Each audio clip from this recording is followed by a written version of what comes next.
Hey, this is Danielle and Jonathan Kepperling from Kepperling Preservation Services. Thank you for coming to or watching our coffee break. We answer questions from people if anybody joins us, but we also talk about a preservation topic if nobody hops on with us. So I think today we'll talk about roofing materials. So there's some very traditional roofing materials that we typically see on houses. Most are still available. There's people who make reproductions in some cases, and there's also then they can most likely be repaired, and because that's one of the benefits of using traditional materials and methods. So slate is a very typical roofing material in at least the Mid-Atlantic region, probably in New England too, because I know a lot of slate came out of Vermont. It's been used as a roofing material for centuries. So, and it's an expensive material. It's an expensive material now. It was an expensive material when transportation was harder. When transportation got a little bit easier, then you saw more houses having slate. A lot of the Victorian houses have slate. Early 20th century houses have slate. Sometimes you'll even on a row house you'll see slate on the front. What would you call that? The parapet? Yeah, there's many different spots. Yeah, but like just like that front, like it might not be the whole, like on a row house, it just is like a decorative. Yeah. So slate's very durable. It lasts 100 years or more if you maintain it. Oftentimes what fails before the actual slate, because it's stone, is the nail. The nails will start to they rust. So and there's actually a slate hook you can get, and somebody that knows what they're doing can put a new hook on and fix the slate. So that's typically like the maintenance issue with slate. But if you're having your whole house redone with slate, copper nails are your best bet because they will last the longest. Yeah, and they don't rust with the chemical reaction as a chemical reaction from the slate.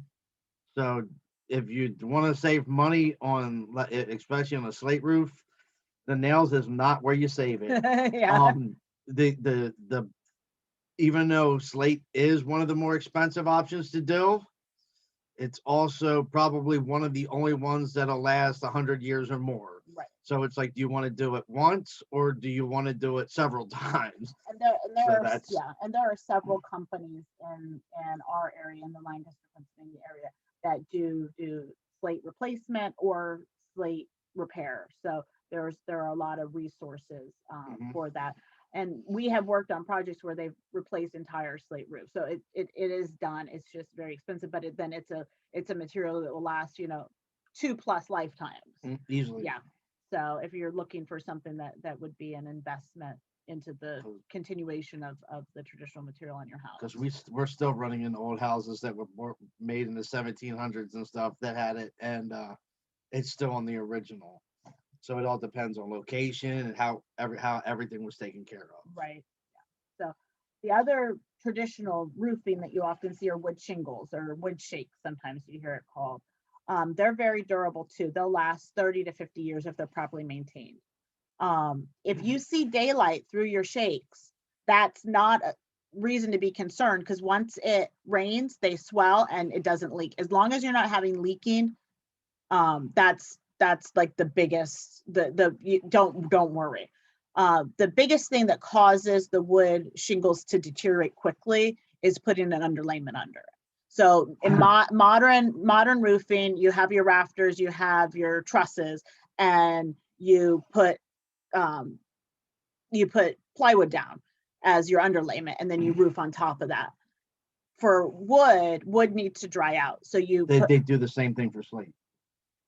Well, yeah, but you run lath. This very much the same as like wood lath in your walls for your plaster. You run lath on the roof, and then you nail to that. But that allows the shingles to dry out and breathe, so that you won't get the mold and everything else in it. Yeah, We do tend to, when we're replacing wood shingles, we do tend to order from Canada. They're still pulling, what they do is they actually pull old growth wood out of the out of bogs, and so they're not pulling down new trees, but they're.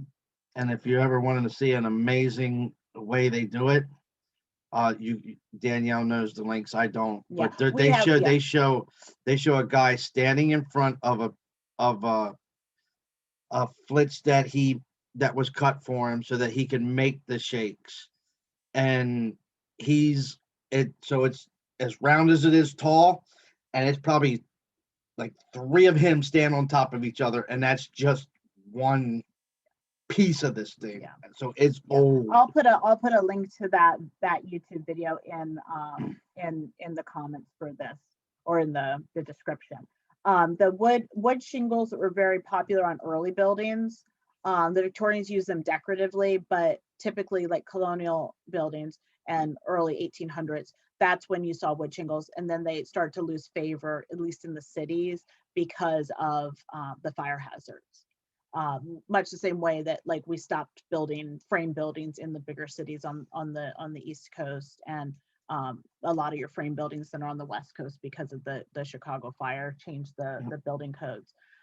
Tile roofing, there's still companies that make tile. We've worked on projects where they've been bringing tile in from the company that makes them in Ohio. And that's not as typical regionally, but there are a few tile buildings. We were just someplace that had a tile roof. Oh, there's a house in York that we saw. It's a Tudor style house, and they had a tile roof, because standing from the ground, I said, "Is that slate?" But it was colored. It was different colors, and she's like, "Oh no, that's tile." So you do see it. And that house was built in the 1930s.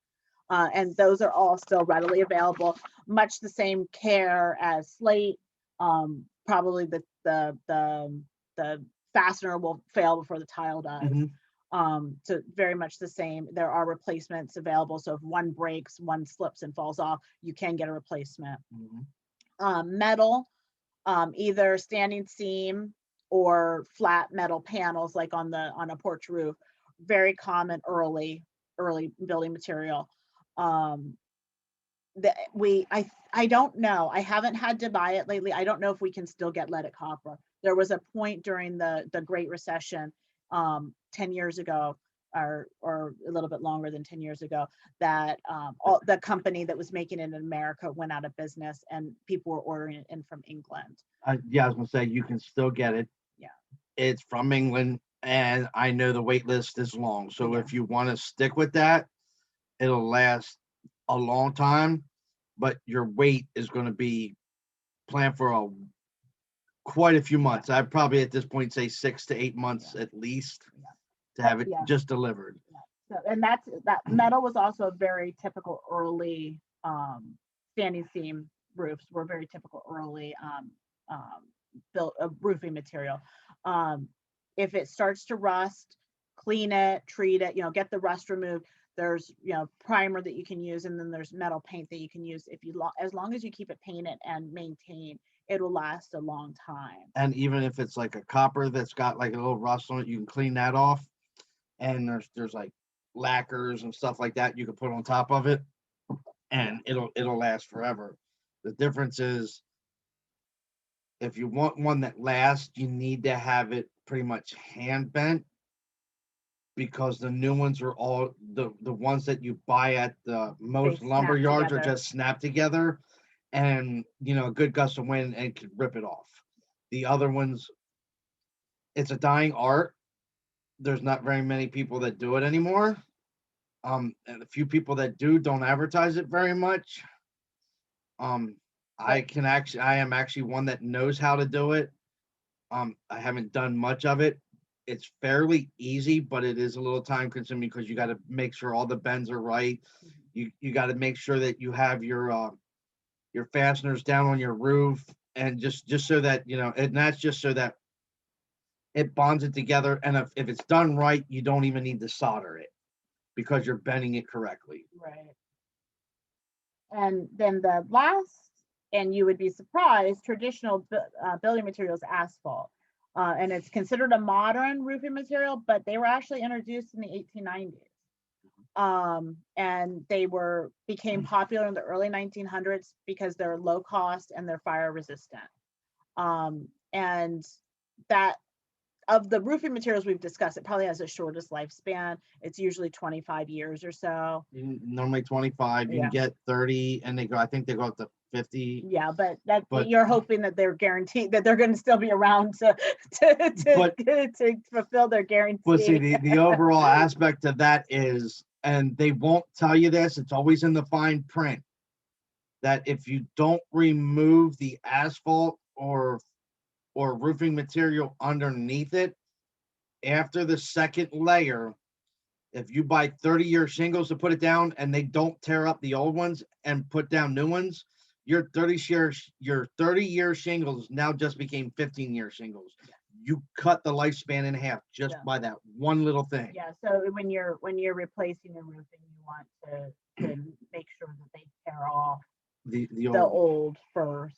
Make sure that the underlayment's good, because you do use underlayment for asphalt. Make sure the underlayment's good. There's no rot. There's nothing that needs to be replaced. They put the appropriate drip edges, the ice and water shields. Yeah. You want to make sure all that's done, even for the asphalt, even though it kind of, the sun melts it a little bit and glues it together. It's just belts and suspenders, and it's a small price to pay for the longevity of it. So that's some traditional roofing options. Let us know if you have any questions. You can follow us on Facebook at Kepperling Preservation Services. We're on Instagram. It's Kepperling Preservation. And we are doing coffee breaks every other Wednesday. So if you didn't get the chance to join us this week, we'll be on in 2 weeks at 4:30. Thank you very much. Have a great rest of your day.